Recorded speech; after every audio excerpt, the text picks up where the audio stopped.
All right, you'll probably get a little message that pops up on your screen. You'll need to accept that. And of course, you have control. You can, if you would not like to be on camera, please turn off your camera. And we're going to get started.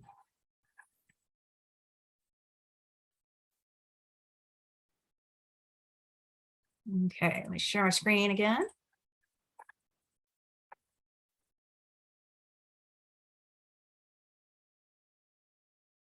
All right. Hello and welcome. My name is Helen Dulac. I am the Public Education Manager for the North Texas Municipal Water District. The North Texas Municipal Water District is a water, wastewater, and solid waste service provider. We provide water to 2 million people in 10 counties in North Texas. Conserving water is really important in North Texas year-round. That's why the North Texas Municipal Water District has teamed up with Texas A&M AgriLife on this series of virtual classes to help you have a healthy landscape while using our most precious resource, water, wisely. As a thank you, we're having a garden toolkit giveaway. If you're in the live Zoom session and want to be entered into the drawing, please send me a direct message with your name and email address. One of the people who sends me their name and email will be randomly selected to win the garden toolkit. Before Brad gets started, I want to share a few brief announcements. Because the holiday season is upon us, you may be cooking a lot more at home. With all the extra dishwashing and tasty meals, please keep fats, oils, and grease away from your drains and out of your pipes. If you're deep frying a delicious turkey this year, we have a program for you. The Holiday Grease Roundup is underway. It runs until January 9th, and you can drop off cooking oil and grease at stations across North Texas. Visit Defend Your Drains North Texas to find a drop-off center near you, or come and visit us at Wiley at the North Texas Municipal Water District Environmental Services Building, and you can drop off your cooking oil and grease there. And what's really cool about this program is that all the oils and greases that you drop off, they're recycled into biofuels. So your waste product is getting turned into green energy. I also just wanted to remind everybody that this session and all of the previous sessions that we've done with Texas A&M AgriLife are recorded, and you can find them. If you go to our main NTMWD website, then you go to Education, and then you go to Classes. You can find a list of all the classes we've had with a description, and you can watch the replays. So there is a direct link to our YouTube page where you can find the replays of all the wonderful classes that we've had. And so it's a great resource to refer to and share with others. And also, this was probably going to be our last class for 2022, but that doesn't mean we will have classes next year. So one thing you can do is to join our Facebook page, and that way you can keep up to date on all the cool things that we're doing.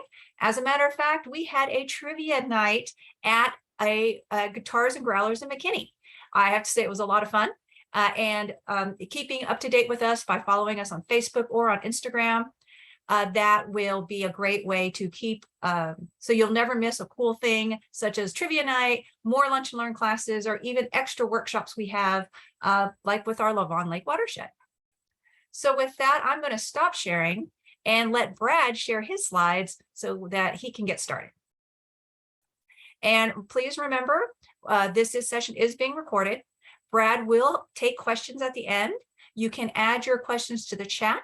I will be monitoring the chat, and I'll be able to get those questions to Brad.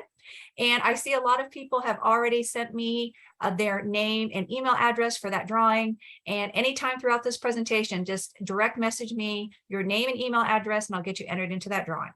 All right, Brad, looks like you're ready to go. Yeah, as long as everybody can hear me, I am all set. How's that sounding? Cool. Yeah, we had a bit of a frantic one. That's the reason I'm a voice from afar today, is my laptop didn't want to cooperate. So I had to switch to a different computer. But thank you very much for joining us. I am Brad Voss. I am the County Extension Agent for Horticulture in Collin County. And Helen asked me to talk to you folks about planting trees and shrubs. We're going to focus on trees because shrubs are just basically little trees and you plant them the same way. My compatriot in Collin County, Chase Brook, actually presented this for me yesterday, and he changed my title, but I like his a lot better. So this is how not to kill your trees, a helpful guide to planting success. Because if you don't start a tree well, it does not end well. And trees, when you're planting a tree, you're in it for the long haul. So it takes the time, take the time to do it right, and it will serve you well. So why are trees so important to us? Why are we, busy fiddling around with trees? Well, first and foremost, trees can provide economic, environmental, and social benefits to us. Right off the bat, trees, a well-placed, well-maintained tree can increase your property value. On the flip side of that, a poorly maintained tree or a liability can absolutely lower your property value, especially if it falls on your house. Trees offer a way to reduce what we call heat islands. If you look at the USDA hardiness zones, one here in North Texas, we're in the transition zone, but we're between 8 and 7. And you'll see that there's a little bit of zone 8 that sort of jumps around the DFW area because it stays warmer with all the concrete, all the buildings. We call that a heat island. So trees and other vegetation can actually help reduce that heat, and therefore can help us with energy consumption. If you're shading your home, it's going to keep your home cooler, and therefore you run your AC less, so you can save some money on that side. Trees help reduce stormwater runoff. The root systems can help with erosion. Same with a good, well-maintained turf grass. That is another way to stop erosion and help mitigate stormwater runoff. Trees, we all grew up in school saying, plants produce oxygen. Well, yes, they do, but they also help filter out some pollutants. So trees and other plants will help improve air quality, and that's always a good thing. I like breathing. I'm very fond of it. It's a wildlife habitat. If you have trees in your backyard, you're more likely to have birds in your backyard. I live in a newer neighborhood. My wife, Audrey, and I live in a newer neighborhood, so all of our trees are sort of pint-sized. But as they get bigger, we're going to see that we're going to have more birds, and we're going to have a more diverse selection of critters in our neighborhood. And I like that. That makes me feel good. That's one of those hashtag social benefits and right there. And then aesthetics. Pretty trees are nice to look at. And again, there's some studies that have been done on the economic side of things that have shown in business centers, if they have trees and other well-maintained vegetation, people are more inclined to shop there. People are more inclined to spend money there. So that's another one of those economic benefits. If you want to read more about this sort of stuff, you can check out the 3 links down here. I'm going to send a PDF copy of these slides to Helen so that she can send out to you folks if you would like them. But all this in a nutshell is trees are important. And generally speaking, I think we should plant more of them whenever we possibly can. Guess what? And this is the reason we're doing this now, is did you know that the optimum time to plant trees in North Texas is the fall and winter? Yep. My colleague Chase Brooks summed it up, about the time you stop messing with your grass, you can start messing with your trees. This time of year is wonderful. Most trees will go dormant with the exception of some of our evergreens, and that greatly reduces the stress on them when we're trying to plant them. Think of it this way. They're not trying to grow leaves and grow tree above ground, so they can put all their energy into growing a good root system, and they'll be prepped and ready for the springtime. I mentioned trees are an investment. You really, really, really need to start with a plan. Now, I was in the Army, and we used to have a saying that no good plan survives first contact with the enemy. Well, most landscape designs don't survive first contact with the nursery, because we've all gone to the nursery and we have, I need these 5 different plants, but man, that thing sitting over there is really pretty. So the heck, we'll buy that one too and bring it home. That's not a good plan either, but it sure is not a good plan when it's a tree. You need to go in to a nursery with the expectation of buying a specific tree. And if they don't have that tree, you need to sort of go back to the drawing board and do your research, because you don't want to wind up with a tree that's not suited to that area. So number one thing on your plan, what is the purpose of this tree? Is it meant to be a large tree to shade your home? Or do you need a smaller tree that's meant to be more of an accent piece in a landscape? Something, think like a Japanese maple.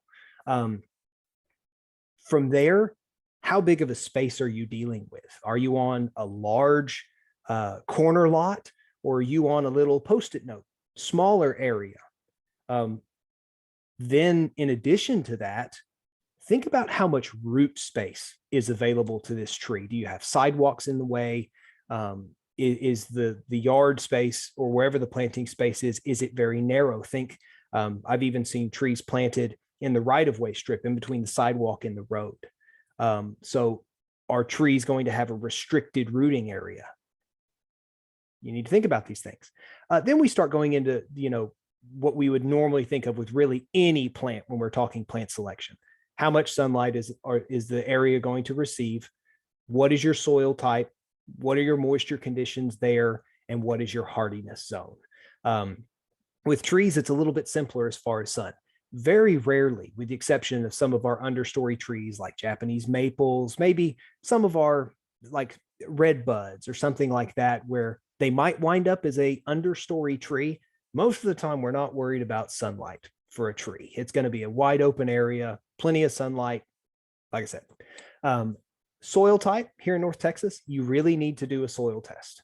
I always recommend a soil test, whether you're planting perennials in a garden bed, your annuals, new turf grass, or a tree. You need to understand your soil. You need to understand those conditions. Soil and moisture sort of go hand in hand here. We have heavy clay soils in North Texas. They hold an awful lot of water, which can be somewhat problematic from time to time. It also makes overwatering very easy to do. That's another major killer of trees in our area. And then, the trees that we choose here tend to be more than hardy enough. Even the live oaks that had the bark blown off of them at the end of after the freeze of 21, hardiness is generally not something we're worried about unless you want to bring something from the desert in here. And even then, we're probably more concerned with moisture level at that point. But and then we have pest considerations here. Right off the bat, if you are thinking about planting an ash tree, please don't. Emerald ash borer is on its way to Collin County. I personally fall into the category. I think it's already here, even though we haven't found it. Emerald ash borer is going to kill the majority of ash trees in our area. It's all around us in surrounding counties. It is killing ash trees left, right, and center. So please don't plant an ash tree, because I don't want you to have to plant something different in several years' time. But also bear in mind that our native trees tend to be more pest resistant. So if you want to go with something that's native here, we have a selection of red oaks here. I'm a big fan of a chinkapin oak, and it's not very well widely known, although it's becoming more so. Or cedar elms. We have a lot of native trees that do very, very well here, that are good selections. I don't intend to really get into selections because that's a huge topic of its own. But then understand that no tree is truly pest resistant. If a tree is weakened from, whether it's from drought, looking at you this past summer, or from overwatering, or maybe you're up in northern Collin County where you might have 3 inches of soil before you hit rock. And so you have moisture issues there. Maybe there's another disease, a root disease that's attacking the tree. They become more susceptible to pests, right? So no tree is truly pest resistant. Some are better than others. And that's just something else you should take into consideration when you're making your choice. And then you get into growth and form. Trees come in different shapes and sizes. Imagine that. But things like maples, like shantung maples, big tooth maples, things like that, they tend to have a more pyramidal shape to them, as opposed to, say, oak trees and elm trees that wind up at mature, they look a bit more like a mushroom. So depending on the space that you have, can help, that can dictate what shape of tree you should be choosing. And again, there's more information. Follow that link down at the bottom. All right, let's talk space. Sadly, this is something that, especially from housing developers, I don't think this is really ever a consideration. But you have smaller home lots now. If you look at the new landscape the new housing developments that are around DFW, the lots are getting smaller. Builders are putting as many homes on a piece of property as they possibly can, but they're still planting things like live oaks. For instance, my brother, when he and his wife had their home built, their front yard is maybe 30 feet wide, maybe. And there were 2 live oak trees that were maybe 15 feet apart. And you're talking a tree that when it's mature might have 100-foot canopy spread. That's really not a good choice for that area. Heck, 2 trees at all is really not a good idea in a space like that. But you really, really, really need to understand how much space you're working with and let that craft what tree you need. Because if you are having to prune a tree back to size over and over and over and over and over again, 1, it's not good for the tree, but 2, it was probably not the best selection. So looking at the image on your left, you have these minimum space requirements. So for a small tree, you're talking 60 square feet. That's really not very much space, but we're also talking about things like a crepe myrtle, a Mexican plum, a redbud tree, very small trees that maybe top out at something like 15 to 20 feet tall and maybe a similar canopy spread. That's a very small tree, much smaller than most folks think of. Most people think of a medium tree as a small tree, which you need about 120 square feet. But now you're getting into something that might have, say, a 30-foot canopy spread and say 30 to 40 feet high, right? Large trees are what we tend to see planted here. Red oaks, live oaks, most of our maple trees, actually, I would classify them as a large tree. Some of them don't quite get into that size. A chinkapin oak, as much as I love it, that is a large tree. My favorite tree in the world, a bur oak tree. They're the ones that make the gigantic acorns that you can make Christmas orders that draw faces on the acorns and they look like they're wearing a little hat. Those are massive trees. Probably not the best selection if I was going to put it around my home, but out in a pasture somewhere. Oh, absolutely. That I would totally start considering a bur oak. And the only reason that I would consider in my home yard here something like a chinkapin oak is because we are one of those corner lots. So I do have the space, but that's rare. So looking at that image, you can sort of see generic home A here, and they've got out back, looks like some, which actually, you know what? I think the easier one, let's shift to the picture on the right where you can actually see the trees a little bit easier. So you'll see the little strip underneath the power lines. Well, you don't want a tall tree under power lines because guess what? Energy company is going to come by and they're going to prune those trees for you, whether you like it or not. So make a selection to where they don't have to, right? Understanding the direction of shade, where your space is, like the large trees on the right, trying to shade your home, especially here in North Texas from that western sun, that's the scorcher. Then you see there's sort of that purpley tree out front of the house. That's what I would consider an accent tree. And even the little white tree next to it, the one that's classified as a flowering tree.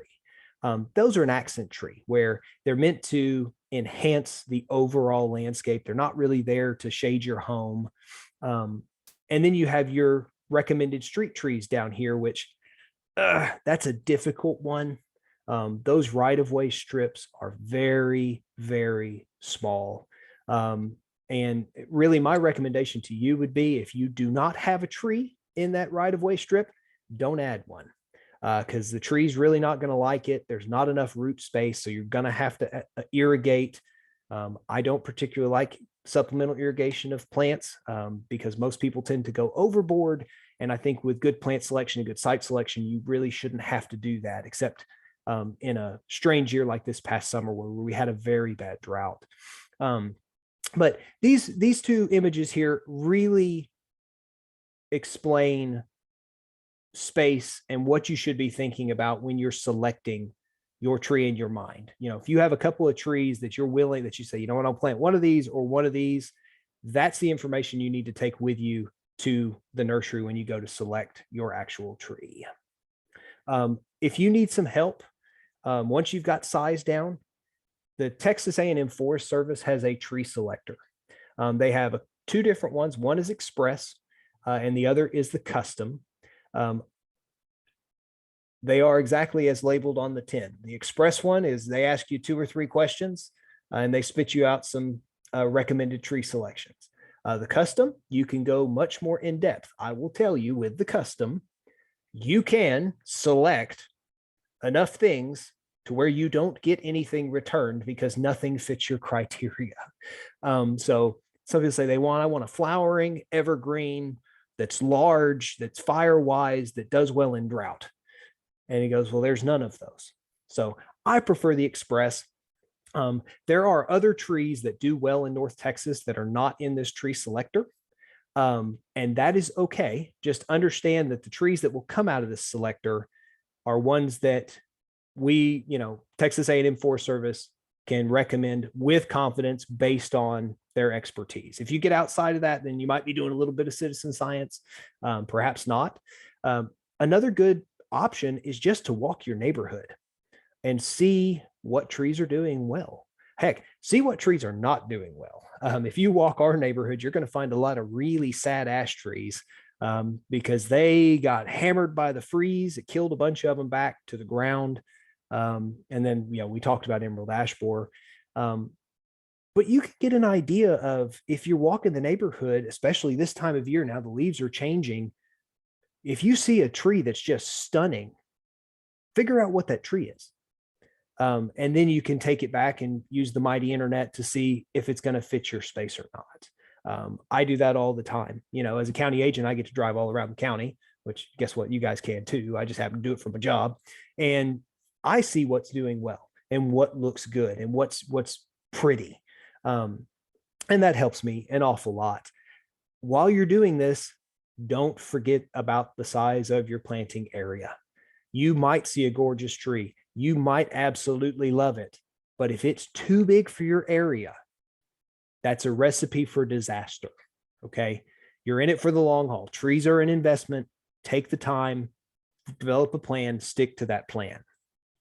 Now, when you get to the nursery, you need to use a quality tree. I would love to tell you that every tree in every store is a quality tree, and that growers, if they have a problem tree, that they stop it at the grower and it never makes it to the store. And sadly, no, that is not the case. There are plenty of crummy trees that are sold all of the time, and they're sold all over the place. But you can protect yourself going in if you know what you are looking for. Number one, for most of our shade trees, there are a few exceptions, you're going to want what we call a strong central leader. Basically, coming up from the ground, you have the trunk, and it is a good, strong, straight trunk going all the way up to the tip of that tree. You can see that it hasn't been snapped off and is now having some secondary branches in there. While you're looking at that, you can get an idea of how well balanced the branches are. If the tree looks kind of lopsided, while that's not the end of the world, it's not necessarily a good sign, because that imbalance is more than likely going to continue as the tree gets bigger. And as trees get bigger, the more difficult they become for a homeowner to take care of them on their own. And we'll touch on that in a little bit later. But you want a strong central leader that is well balanced with branches. Then move down to the pot. No girdling roots. And a girdling root is simply a root that is growing around. I'm sitting here, I don't have a camera. I'm making a circle with my hand right now. That's growing around the trunk. You do not want that. Eventually, that girdling root can choke the tree off. Sadly, a lot of the times, you'll notice that you'll have what seems to be a perfectly healthy tree, and then several years later, it dies what feels like overnight. And then you come down and you find a girdling root, and it simply choked off the vascular system of that tree and it died. So sometimes you can fix girdling roots. You can prune them. Anytime you prune roots, you are really flipping a coin. Some trees tolerate it fine. Other trees, it may kill them. So the easiest way is to deal with that is just to not deal with it in the first place. So look at the image on the right. there's a little cutout on the pot of the tree on the left, and it shows you that those healthy roots are filling the pot, but they're not circling around the pot. Unlike the picture on the right, which, man, if you see a tree like that in the store, just turn around and go shop somewhere else, right? But you can see how they illustrated the roots that are growing around and around that pot. And all that is an indicator of the tree outgrew the pot and it was never moved up. Repotting is a tremendously labor intensive process. It costs money. And, you know, if you have thousands and thousands and thousands of plants, it is easy to just have that quantity get out of hand. And before you know it, you've missed some and you haven't moved them up, and it happens. But as a buyer, that's not your problem.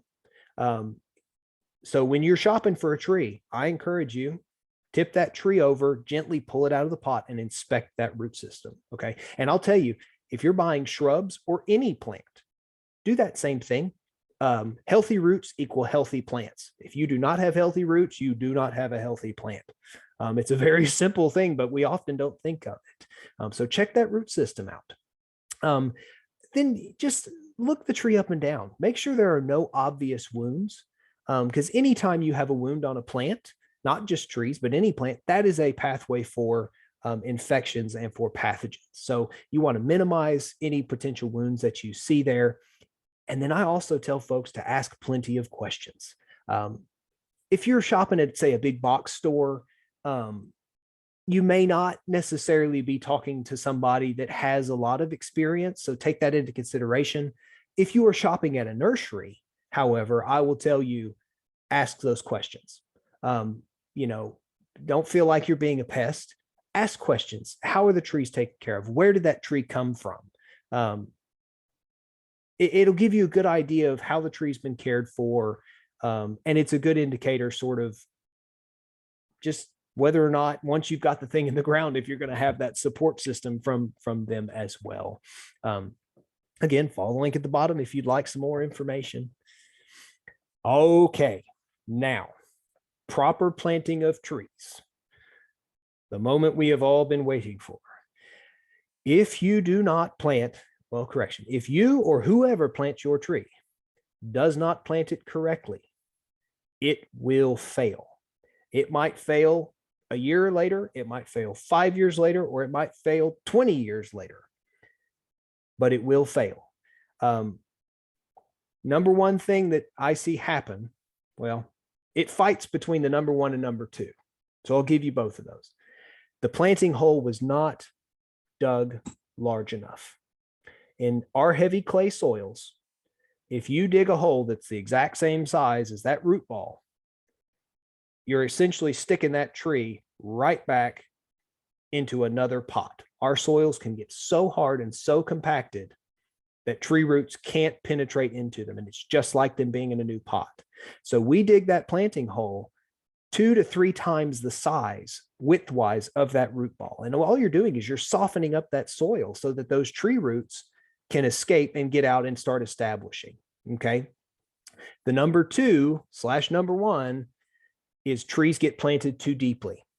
Looking at this image on the right, and I don't know if you guys can see my mouse or not, but if you can, right where the trunk meets the root system, we call that the root flare, or the root collar. It's basically where the trunk quits being the trunk and the roots start being the roots. That portion of the tree needs to be at or just above ground level. If that tree is planted deeper and that is buried in the soil, the tree will eventually die. Okay, it thinks it's suffocating. So you'll gradually see the leaves start to fall off at the tips of the tree. We call that dieback. And it'll look an awful lot like drought symptoms. And all it is that portion of the tree is not above ground. It doesn't get enough air. It stays moist. And before you know it, you have a dead tree. So with that, when you dig that hole, you want to have your tree there to where you can set it in and out to make sure that you're not planting it too deeply. Okay. So with that, you want that bottom of the root ball to be sitting on firm soil, because you also don't want it to settle. That's why I'll tell folks it's okay if it's a little bit high, but you certainly don't want to be too low. Additionally, you've got a hole that's 2 to 3 times the size of the root ball. I have folks ask me, well, should I put compost in there? Should I amend my soil since people say our soils are terrible? No, you do not want to do that. You want to backfill with your original soil. And while you're doing that, say once you've backfilled about halfway, go ahead and take a garden hose and fill that hole up. You want to flood it because that way you are assuring you have soil moisture down there at the bottom of the root ball. This time of year and all winter long, typically we don't run into moisture problems here. It's another reason that planting in the winter is a good idea in North Texas. Cuts down on the water bill. But backfilling that hole, make sure that you do have moist soil down there. So you backfill that hole. Then you want to protect the trunk from something we call sun scald. Young trees are very quote unquote thin skinned. And it's very easy for them, less so in the wintertime than in our harsh summers. But the intensity of the sunlight can actually cause that bark to split. And when it splits like that, you're opening that tree up for infection. And it happens a lot with young trees. So I've seen this done with 2-liter bottles. You cut the top and bottom off and cut a slit down the side, and it can wrap around. There are products you can buy to do this. You can, I've seen latex paint.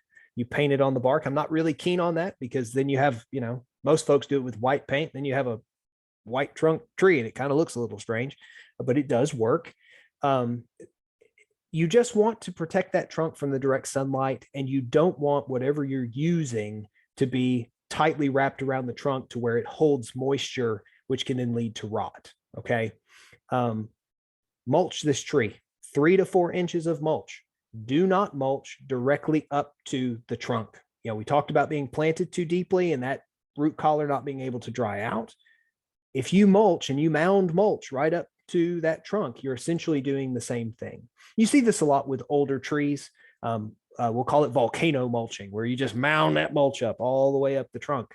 Don't do that. Leave 6 to 8 inches between the trunk and that mulch, and then 3 to 4 inches. That's all you need. Any more than that, you may be holding too much moisture. All right. Now, do you need to stake your tree? Not really. If it is planted correctly, you shouldn't have to stake the tree. That being said, if you are in an area that is consistently windy, I'll use my brother again as an example. He is a tremendous teaching tool. They live in Farmersville. They're sort of perched up on that little hill across from the Brookshires. I call it the Farmersville Knoll. And my gosh, it's a wind tunnel. So in that case, yes, we absolutely staked the tree that he replaced the 2 red oaks or live oaks with, because otherwise it would have blown over. But a properly planted tree really shouldn't require staking. If you do stake the tree, make sure you check where those guide wires are and where they're touching the trunk, because trees, and you see it in new neighborhoods, after 3 or 4 years, that tree has grown around those guide wires and it has the same effect as a girdling root. You'll have a tree, it looks perfectly fine, and then all of a sudden it's not, and it's dead as a hammer. So if you do stake, go out there after 6 months or so and give that tree a shake, see how well it's rooting. And if it's not moving and it's got a good grip, then you shouldn't require the stakes, and go ahead and take care of and remove them. Okay. To mulch or not to mulch? Yes, we mulch whenever possible. 3 inches of shredded hardwood mulch. Leave 6 to 12 inches from the trunk, as we talked about. We talked about this. Don't use inorganic mulches. Most inorganic mulches, they're either rubber chips or they're rocks. Holds a lot of heat and doesn't provide anything to our soils. This hardwood mulch is going to gradually break down over time, and that's adding organic matter back to our soil. That's going to help build structure. It's going to help feed our microorganisms down there, which can help us prevent disease and fight any of those soil-borne pathogens that we have. So mulch is a good thing. Will help you save some water, help you regulate soil temperature. Mulch is a good thing. Watering, extremely critical and very easy to do incorrectly. I encourage all of you guys to follow the link down at the bottom, save the PDF somewhere on your computer where you can refer back to it. It is very easy in North Texas to overwater a tree.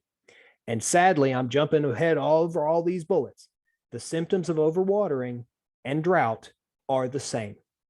So I see it with folks that are overwatering their tree. The leaves start falling off and they pour the water on even more.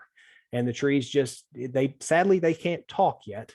So you need to check before you water your tree. Number one, you're going to water it thoroughly at planting. And because it's wintertime, our soils are probably not going to dry out very, very quickly. So before you water again, you need to use a probe of some kind to carefully check that soil. You could use a moisture meter. They're anywhere from say 10 to 15 bucks if you go to Schmamazon or any other online retailer. But with that, you're only going to get about an 8-inch probe, and that's probably not deep enough for most trees. You really need, say, 12 to 18 inches. I use a metal spike. I think it used to be a fence post that got hit by a shredder. So it's only about 20 inches long. It works really well. If you probe that soil and you're still coming up with mud, you have plenty of moisture. With that, I say carefully check. You don't want to hammer it in with a hammer. Imagine that. Because you don't want to damage roots. You want to try to avoid that.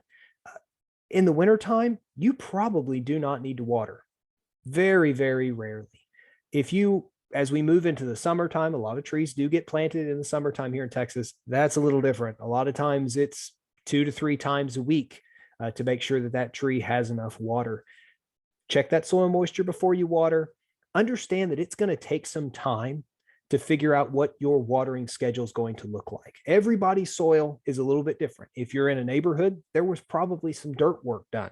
So you may have non-native soil, you might have some sand, but your yard may be different from your neighbor's yard, and so on and so on and so on. So it takes time to develop a schedule. Don't get frustrated. That's how it works. And then be sure to adjust for weather and for season. Our clays have a high water holding capacity. I assure you, if you are checking your soil moisture before your water, you will astonish yourself with how little you probably will actually have to water your tree.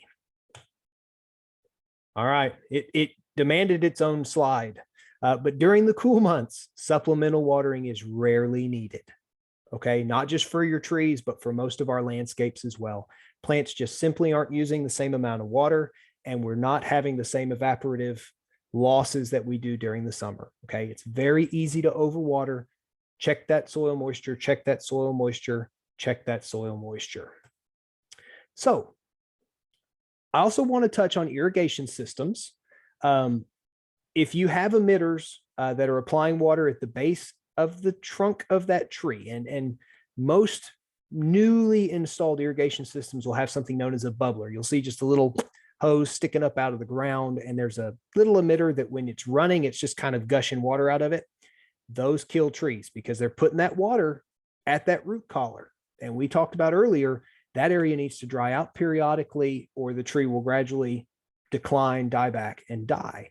Well, if you look and see where this ideal watering zone is on a tree, it's out underneath the drip line and then past it. Trees do not take up very much water right at the base of the trunk. So why are we applying water at that area, right?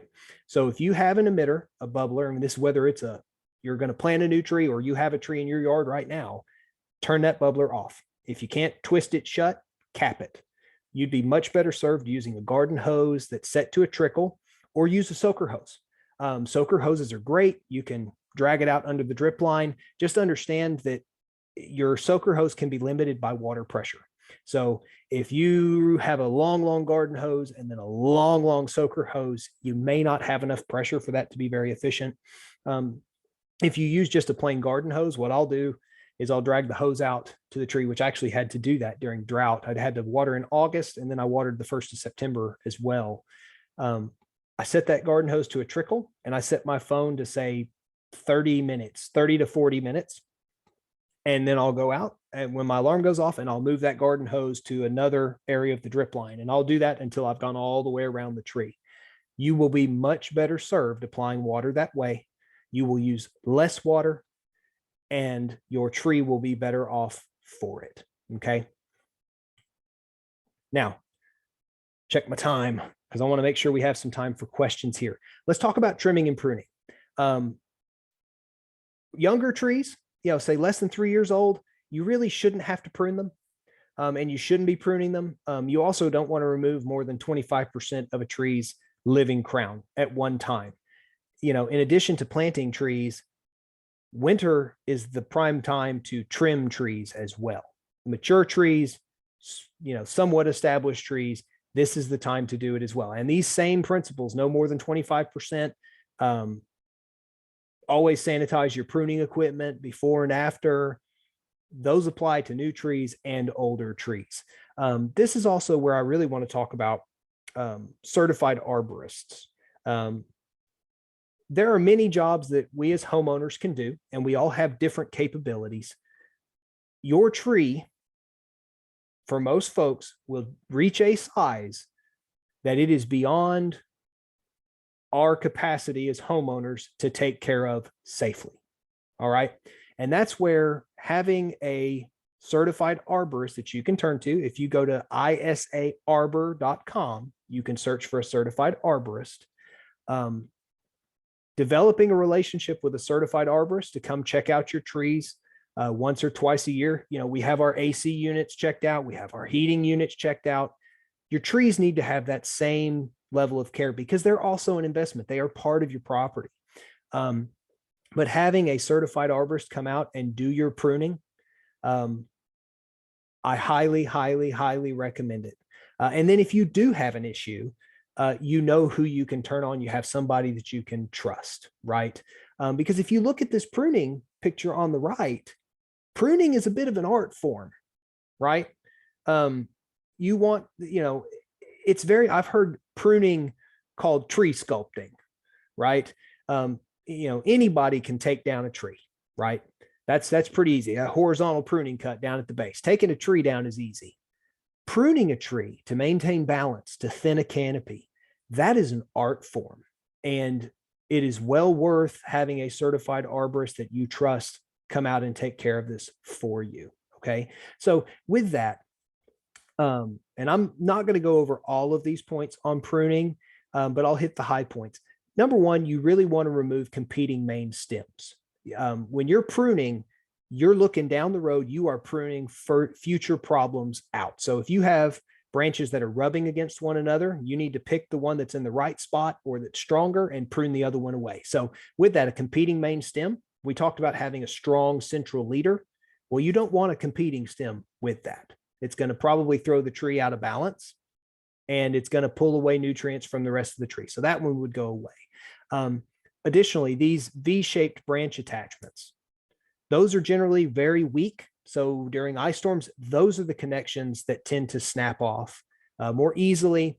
And you want, again, following that same thing. Is it competing? Is it rubbing? Is it going to be a problem down the road? That's what you want to prove away. You want to try to avoid leaving branch stubs. So let's talk about the little smaller image on the right about how to properly prune, where to prune. You'll see the branch collar, that lowest arrow. You don't want to cut right on that branch collar. You actually want to be about an inch higher than that. And you want it to be flat across. You want to try to make that open area as small as possible. Smaller wound, because you are wounding the tree here, it will heal faster. And then again, just like a cut on you, a nice clean cut heals cleaner, heals faster. And that's what we want here. So on big, heavy limbs, you're going to do what we call an undercut. And then you're going to go further out the limb on top for your second cut. And what that does is when the limb falls, it won't rip the bark down the trunk. Okay. And that just, again, that's about limiting that damage you're causing to the tree. Additionally, while you're pruning, you can go ahead and take care of dead wood. For large trees, I talked about earlier, very early on, about having a liability. Large dead limbs in a tree is liability. You don't want it to fall down on somebody's pet, somebody's car, and you sure don't want it to fall on your house. Okay. And again, for a large tree as well, if you have any limbs that are hanging over your house, again, talk to an arborist, probably a good idea to remove them if possible, but you certainly don't want them rubbing on the roof of your house. That's no good. But pruning is an art form.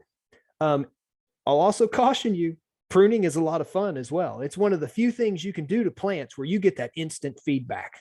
It's a whoo, I did something and I immediately saw that. And with that, you can wind up pruning yourself back down to a broom handle.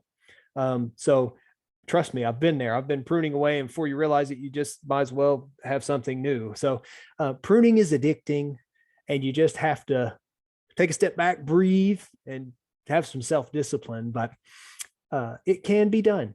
With that, I will turn it over to you guys for questions. All right. Thank you, Brad. I can tell you, we've had the same issue with pruning at our house. That you're right. You just get into it, you get in the zone, and you're absolutely right. It's like you said, it's like art. You need to step back and look at that tree and take some breaks. Otherwise, you're going to go over that 25% that you should be pruning. Yes, absolutely. All right, so we do have some really good questions. And of course, if you guys still have questions, please continue to add them to the chat and I'll make sure that Brad answers them. So Brad, Kathy from Dallas says that her elm is peeling. Why do you think that could be happening? Without a picture, that's a little bit tough. And it depends on the elm tree, because we do have a couple elms here. One is a winged elm and one is a lacebark elm. Lacebark elms, their bark naturally does that. It's the reason that they're called a lace bark. So if it is a lace bark, that's probably what it sounds like to me. If it isn't, then we could be dealing, honestly, what you could be dealing with goes all the way back to the freeze, where after having the freeze and probably having some frost cracking, you couple that with a heavy drought, that could be the reason bark is falling off. But the fact that Kathy uses the word peeling kind of makes me think like it might be a lace bark elm. So Kathy, I'd say check that out. And if it is a lace bark, you're probably cool. But if you wanted to send me some pictures, my email is down there. And you can feel free to do that as well. But most times if we have bark falling off, there was either some kind of wound. Most of what we're seeing now is directly resultant from the freeze. We had frost cracking and the tree is healed over. And then with the heavy drought, we start seeing bark coming off. Not only was it a tough year for us, it was a tough year for our trees and plants. Oh man, it was a tough year to be a plant. Yes. All right. So Stephanie would like to know, what is your favorite maple tree, not Japanese maple, but your favorite maple tree for the Collin County area? Ooh, that's an interesting one. And I will hedge this with, this is very subjective. You did ask for my opinion. I am keen on shantung maples. And then big tooth maple is another one that tends to do well here. They have that sort of pyramidal shape. I think their maximum size is actually very large, but because of our heat and our soil conditions, they don't tend to get maximum size here. But those are the two I would tell you to look at, would be a shantung maple or a big tooth maple. Oh, awesome suggestions. All right, so I see Patty has raised her hand. So Patty, I'm going to ask you to unmute so that you can ask Brad your question. Let's see if I can unmute Patty.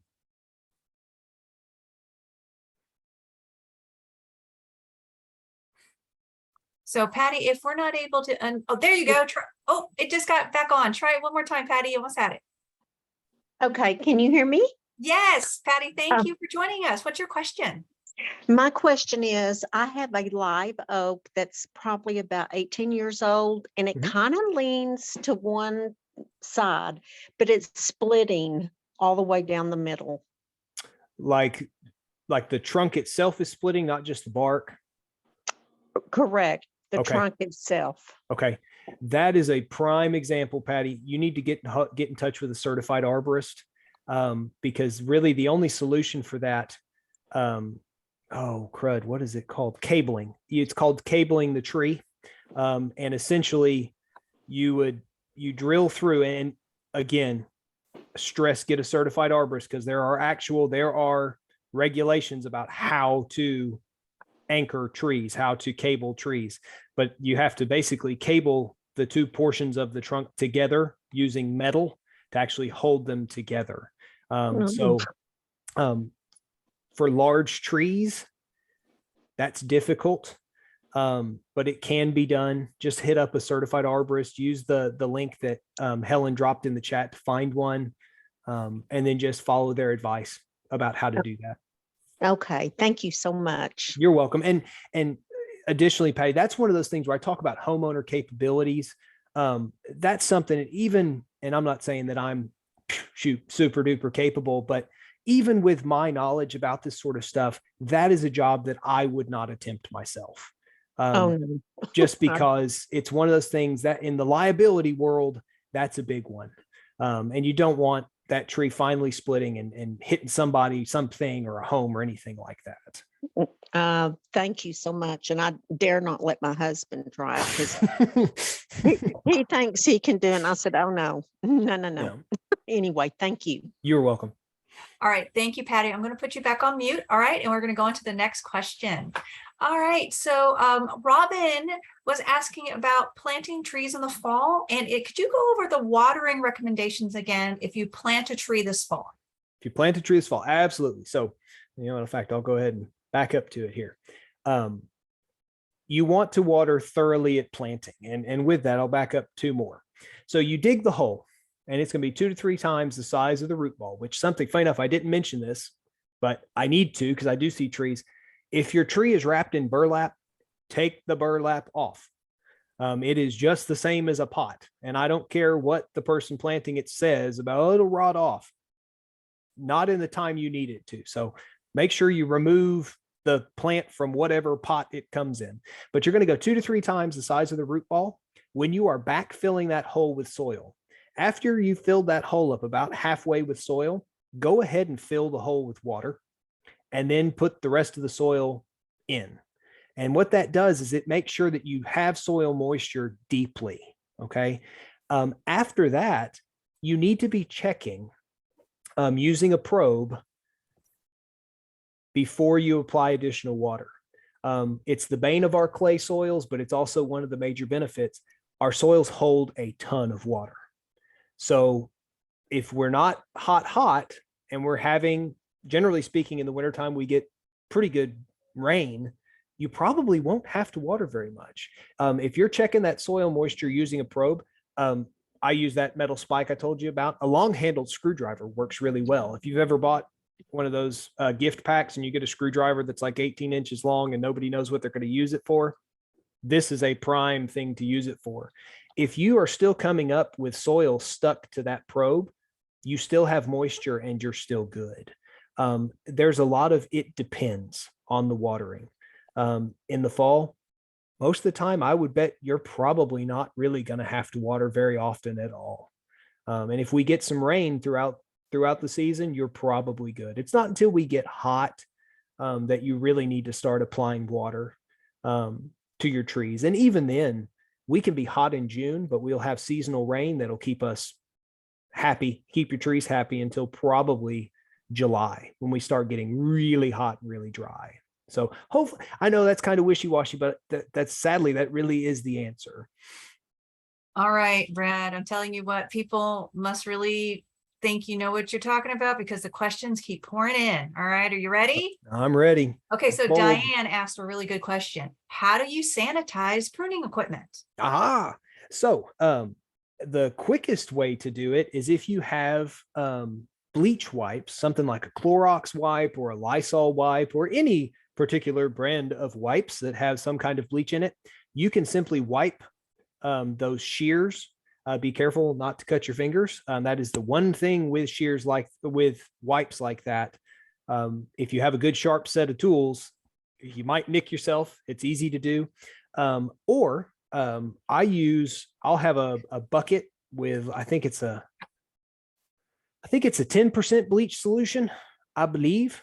But it's a bleach solution and you dip your tools into it. And then I use a brush to scrape off any sticky residue that's there. And that will take care of that. If you're using a chainsaw, please don't dunk your chainsaw in a bleach solution. It won't like that. But the chain and the bar, you can take that off and you can sanitize that with a bleach solution. Just understand that after that, you're going to want to oil it up some. So once you put it back on the saw, you want to run it for a little bit to get bar oil and things like that. This applies to your pruning shears too. If you're working in just your general landscape and you're moving from plant to plant, it's always good to sanitize to make sure you don't spread disease around. So yeah, it's as easy as that. You can use a wipe. The other thing I've used is the aerosol cans of Lysol or Clorox or any of those cleaning sprays that have a disinfectant in them. You can spray those down too. Again, if you have sticky and plant materials stuck to it, you need something to get those materials off. Oh, it's a good thing I didn't think about the Lysol stuff. But yeah, also to go on to tag team on Brad's comments there, read the product you're using, because a lot of them require like 5 minutes. Like the product needs to be on the surface and the surface needs to be wet for 5 minutes for complete disinfection. So the print is usually really, really tiny on those bottles and packages. So check that out so that you can get that good disinfection. Absolutely. That's a great point. All right. Okay. So Allie's got quite an interesting question. So she has 2 live oaks in her front yard. One of them has a crack about 6 to 12 inches in the bark, and it appears to be sinking in that spot. However, the overall canopy looks happy and healthy of her tree. Should she be concerned? So, Allie, I'll say I'm more concerned about that it looks like it's sinking than I am with the cracking. So Allie brought up a wonderful point. If the tree's canopy will tell you an awful lot about the health of a tree. If you have areas that don't have leaves on them that should, that's a really good indicator either that limb is dead or something is going on. So if the canopy looks full and looks healthy, that's a general good sign. That doesn't always mean things are good. We talked about girdling roots where all of a sudden your tree goes downhill. But in this case, I bet that is absolutely a good sign. And that 6 to 12 inch crack in the bark, bet you a nickel, Allie, that is frost cracking. And live oaks, my goodness, they are the poster child for frost cracking and having bark falling off now. And huge sheets of bark. So what I'll challenge you to do, I'll ask you to do this when you get home or go out and look at your tree, look down at that inner layer, we call that the cambium, and see if it looks dry. And my guess is if you look through that crack in the bark, you'll see that inner layer has already healed over. And that's part of the reason that the bark is actually pulling away. We call that callus. It's sort of scabbed over and it's healed over and it's fine. So from that standpoint, I think you're good. With it sinking, that's a weird one. And might be a good idea to holler at a certified arborist to look at that. It could be a trick of the eye. There may have been something planted there previously, and suddenly you're getting soil that's shifting around. I don't know. That's a weird one. The cracking, not worried about, but that sinking, yeah, you might want to have somebody check that out. All right. So, okay. So I just want to let everyone know that we understand if you need to leave the webinar because we are at the top of the hour. Remember, this is being recorded and the entire webinar will be posted at ntmwd.com/classes so that you can listen to all of the Q&A if you have to leave early. But for those who can stay, please do. And we're going to continue on with the questions. Okay. All right. Now we have a question from Abby. Abby has several fruit trees in her yard. She has 2 apples, a pear, and a peach. The apple tree appears leggy and only produced a small amount of fruit. The peach tree produced fruit at the beginning of the season and the fruit just got sappy and it didn't grow. You know what? I kind of had that same problem with my peach tree. What's going on, Brad? Well, I'll tell you, fruit trees in North Texas are challenging. And peach trees in particular, funny enough, everything on the planet wants to eat a peach. So fruit trees are pretty much going to be attacked by something, whether it is an insect pest or a disease pest at every development stage. When a plant is leggy, there's a couple reasons most of the time that happens. One is not enough sunlight. We would call that a photo response, to where the tree is literally reaching up and trying to get as much sunlight as it can. So it's stretching out to try to get to the sun. Another time we'll see legginess is with over fertilization, to where they just kind of think of a kid that's going through a growth spurt. They don't always grow evenly. Sometimes they wind up with more legs than you could dream of, or their top half is their arms are long. So as the owner of 2 children, I can attest to that. So it could be that as well. So I would look at the site selection and see if maybe those could be a couple, could be part of the issue. On the fruit, on the, English is failing me. On the peach trees producing fruit at the beginning of the season, and then the fruit didn't grow. One, in fact, which Helen, if you wanted to do this, Aggie Horticulture, the website Aggie Horticulture has production fact sheets for all of these apples, pears, and peaches, as well as other fruits and vegetables. If you'll do it, Helen, if you'll pull it up, drop it in the chat. I'll tell you to check out those fact sheets, because they go into planting, growing, harvesting, all of it. Most of the times, a step people forget with fruit trees is actually pruning the fruit load. So a peach tree is going to produce more fruit, and it's going to set more fruit than it could ever dream of supplying nutrients to. And that's because the fruit tree just cares about reproducing, which is that fruit. It doesn't matter if it's the size of a golf ball. As long as that seed in there is viable, that's what the tree is interested in.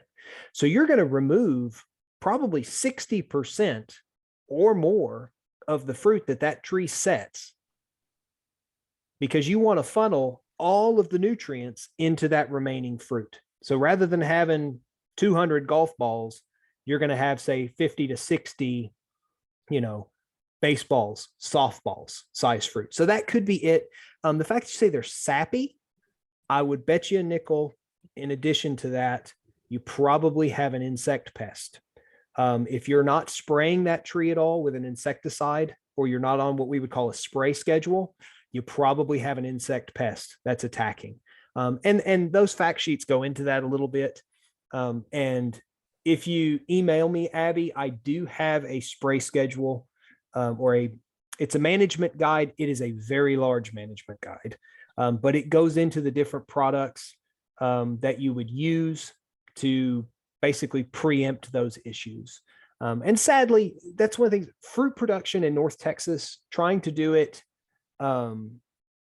without spraying, I don't want to say it's impossible, but it's pretty darn close, because there are just so many different diseases and pests that will attack those fruit trees. So if you will, shoot me an email. I'll get you that spray schedule, just because it's good to have at the very least. But I think that's what's going on. All right, that's interesting. I do know that, any sort of vegetable and fruit gardening in Texas is challenging, because like I said, we have a lot of, get great habitats here. So I mean, we have lots of insects. All right. So Brad, do you have time to stay a little longer for more questions? Yeah, no, I'm still good. All right. Okay. So Tony wants to share that. Okay. Actually, her question is, what if when I plant a tree, the bed already has already been amended with compost? Should I fill in the area around the root ball with native soil? You're good, Tony. So, and Tony's one of my master gardeners. Hello, Tony. So, in that instance, because the bed's already been amended with compost, whatever you dig out of that hole, go right back into it. What I mentioned earlier about people amending that hole is what they'll do is they'll dig the native soil out, and then they'll go back in with straight compost, or they'll go back in with straight topsoil instead of the native soil. That compost that you're talking about has already been mixed in with native soil. No, you should be good to go. Whatever you dig out, fill back in with. Okay, maybe someone's been a little guilty of filling their hole with compost and planting a tree. Okay, glad I learned something too. Okay, so Diane has an interesting question. She says that there are ants making their home where her trees are. Should she leave them be or take more drastic measures? Okay, so ants, I'll tell you, with the exception of carpenter ants, ants don't attack trees. What ants do attack is something else that's living in that tree. So probably the number one ant question I get in regards to trees is they have ants in their crepe myrtle. Well, what they also have in their crepe myrtle is bark scale and aphids. And the ants are eating that, or they're eating the honeydew. And the way to get rid of the ants is to treat that food source. So you want to try to get rid of the aphids and get rid of the bark scale. If there's nothing to eat, then the ants go away. You can spray for them using an insecticide. Just understand that anytime you apply an insecticide, you have the potential of impacting pollinators. And crepe myrtles in particular, this is very specific to this example. But if a plant is flowering, that is something pollinators are using, and you run the risk of damaging that pollinator population. So if you're dealing with ants, broaden the scope of what you're looking for. Try to see what they're eating. Try to see what they're eating. I bet you if you look, you'll find something else. I tell folks not to worry about ants. Unless you have small children or big children or adults that are allergic to ants, just leave them be. They're helping you out. They're helping eat something.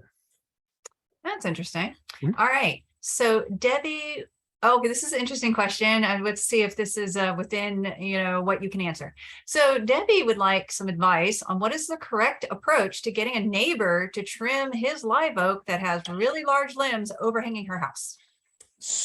Okay. So last time I checked, your property line is a virtual line that goes straight up in the air. And you are allowed to prune anything on your side of that line.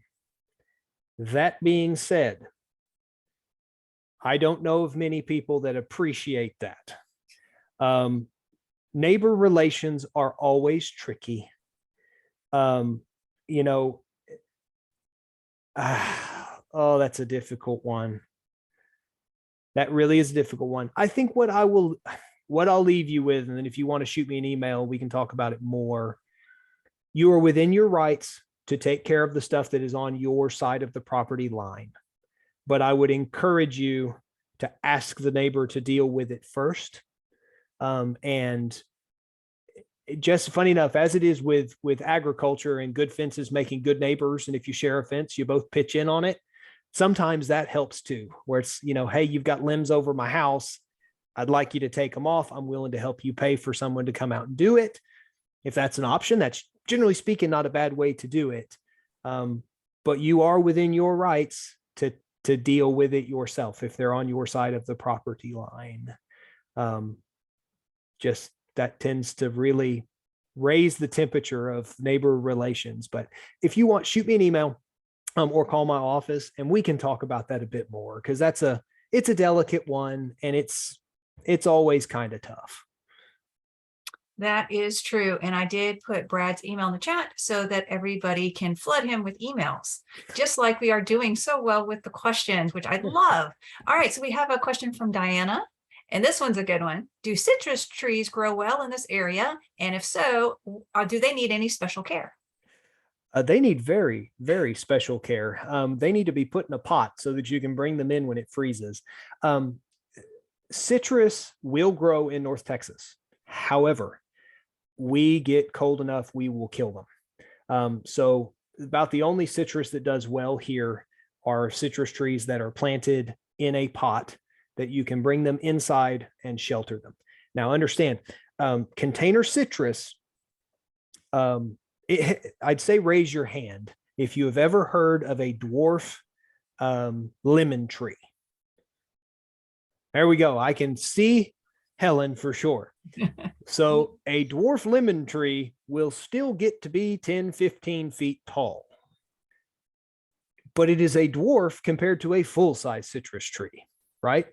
So you are going, this is one of the, where I talked about if you're having to prune a tree all the time, it's probably not best for the tree. With a container tree, you're going to have to. And you actually have to prune the top side of the tree, and you have to dump it out periodically out of the bucket and prune the roots back as well, because you don't want it to get root bound, and you have to keep it in a pot that's small enough that you can move the dang thing in and out. Because we do get cold enough to kill citrus trees, and they take anywhere from 2 to 4 years before they start producing fruit. So if it's dying every year back to the ground, that doesn't do an awful lot for fruit production. I know of one citrus tree that is hardy to our zone. I think, well, I say that. Where we are in North Texas, we seem to float between zone 8 and zone 7. We're right on the line. But it is called, I'm pulling my phone. I think, double check, but it's a Satsuma, and it is one of our, it's one of our Texas superstars. Yep, I had it. So it's called an Arctic Frost Satsuma. I'm going to type that in. It is, to my knowledge, it's the only citrus tree that you can plant in ground here and have some confidence that you're going to get some fruit. They really need it warmer than we get here. So most folks aren't willing to put in the work to grow in a container. Especially, you have to prune that root system back. Think of it as literally pruning the top half. You just dump it out and you prune all those roots straight back. So it just never outgrows that pot. And that can be, quite frankly, can be a bit of a pain here. So check out that Arctic Frost Satsuma. And while you're there, check out all the Texas superstars because they're good choices in our area for the most part. All right. So what if Diana's tree is already in the ground? Do you have any tips on how she might be able to protect it? Yes. So frost cloth. Frost cloth is the big one. You would drape it with either frost cloth or guess what? A cotton sheet works fantastic as frost cloth, just 100% cotton bed sheet, which we always, in my household, seem to wear out the fitted sheet. We've got more top sheets and we know what to do with. Well, they're great for covering plants. You would cover that plant just like you would any other plant. Where that gets problematic is if it's a big tree, that's a lot to cover. You will see sometimes where it's recommended to put a space heater underneath it. While yes, that would certainly keep that warmer, that's also a good way to light the thing on fire. So I do not recommend doing that just because that's, to me, it's too much of a fire hazard. You cover the tree, you would water it. Watering plants before a freeze oftentimes can actually help protect them. Water has what we call a high specific heat, which means it takes a lot of heat to move it up a degree. So with that, it also takes a lot of energy. It holds a lot of heat. So if you water a plant, you're essentially insulating it to a certain degree, right? So you can make sure that tree is well watered beforehand and cover it. And then after that, you just go outside and say sweet nothings to it and just try to keep it going. And it'll be fine. And you know what? I'll tell you. So I'll share with y'all a story because I was telling my mom this, and my mother's actually here. She's watching my youngest son who's homesick today. And she grew up in London, but she moved to Richardson. And I told her about citrus trees not doing well in North Texas, and we kill them back to the ground. And she looked at me and she said, our neighbor had a lemon tree. The thing was 20 years old. So for everything I'm telling you here, there are exceptions. Trees don't have ears, so they don't tend to listen to all of this stuff. So there are some microclimates where your tree will be perfectly fine. But most of the time you're going to have to cover it. You're going to have to give it some kind of protection from our winter weather to keep it going. Absolutely. So, on your story of microclimates, I have a neighbor who is like crazy gardener, right? He tries everything. And he planted a lemon tree on the specific side of his house. And he's got a brick house. And that thing is still alive. And it's been several years and it's gotten, like I said, it's 10, 15 feet tall and it's gorgeous. And I'm thinking, it's got a little microclimate. It's getting heat from the bricks, that radiate off and all sorts of stuff. I'm so jealous, but and he's getting lemons. So, and that is the thing, talking about your house soaking up heat. So Audrey's in my house in Greenville. We point, like a degree off due north. So on the eastern side of our house, it's very sheltered and it soaks up heat all morning. And you can go out. Heck, I did it today. I was showing my mom the stuff we have planted along that side. You put your hand on the side of the house and it's warm as can be. And it's helping keep those plants that are in that bed warm. And similarly, on the south side of our house, just the way our backyard is situated, we have our herb garden out there because it's sheltered from the north and western winds, and it soaks up heat all morning, and it helps keep that environment warmer. So that microclimate, that can absolutely impact things. And when you're thinking about where should you put plants, if you want to grow something that we would call a tender perennial here, which means, yes, it's a perennial, but maybe it's a subtropical or tropical plant that we could freeze out. If you put it on the south side of your home or the east side of your home where it has some protection, oftentimes it will survive a lot more frequently because you have it in a warmer spot. So no, that's a great point. I'm glad you brought that up, Helen.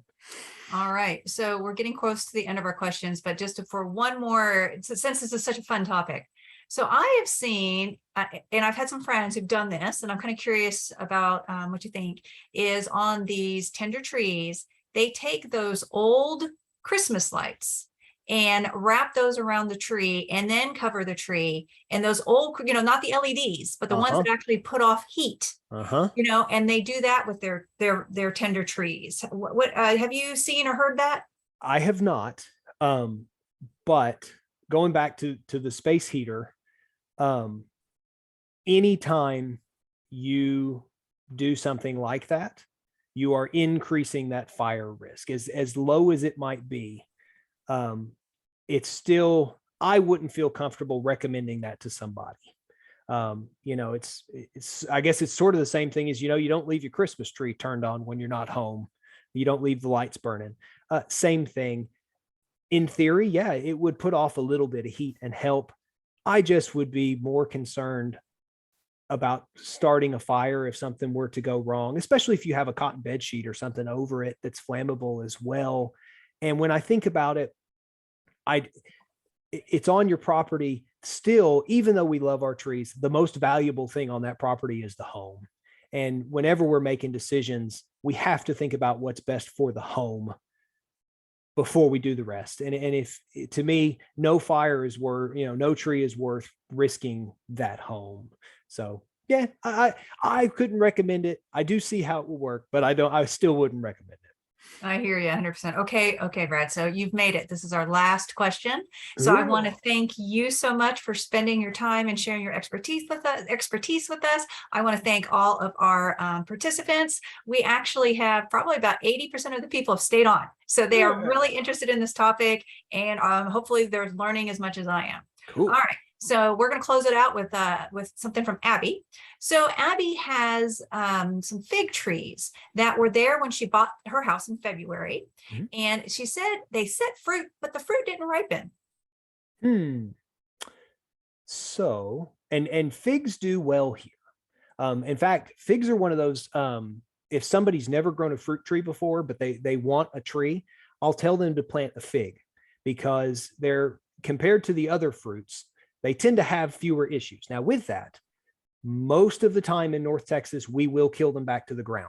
So they're one of the things where, we had some fig trees at one of the houses I lived at when I was growing up, and they were full-size trees. I would bet you it's the same. I talked about pruning that fruit load. Same thing applies to figs. That tree is going to set way more fruit than it could ever try to support. So the seed that's in that fruit is probably perfectly viable, but from our consumption point, they're never going to ripen. So what I'd recommend to you, Abby, is to go through and prune off half the figs that it gets set. Go through it, and you simply, as you're going along, you choose the best ones. You choose whether it's the biggest ones or the ones that look the healthiest or in the best spot. And you leave those ones and you prune all the rest of them away. See where that goes. If that might solve the problem. If it doesn't, heck, I think I recommended you email me as well. Add that one to the email too. I bet you that's what it is, though. That's what it sounds like to me. All right. Well, Brad, thank you so much. I learned a lot, and I appreciate this. And I can absolutely share your slides with everybody who registered for the class, that PDF. So be on the lookout for that. Also be on the lookout for the winner of the gardening kit. So you'll get an email from me, and it'll say something like congratulations, webinar winner or something like that. And so please respond to that email within 3 days so that we can work out how to get that kit to you. And one last thing I want to remind everybody is that if you would like some more information or see what's going on, please go to ntmwd.com. And then in the top right-hand corner in the menu bar, go to education. And it'll open up a whole bunch of different topics. Some of the things we talked about today, like defend your drains, so you can learn about seasonal programs like the Holiday Grease Roundup. You can find the link to the classes that takes you to the page where you can watch all the replays of the classes, including this one that will be up in a few days, and keep abreast of what's going on. So I want to wish everybody a very happy, healthy, and safe holiday season. And Brad and I will hopefully see you again soon, maybe in 2023. Thank you, everybody.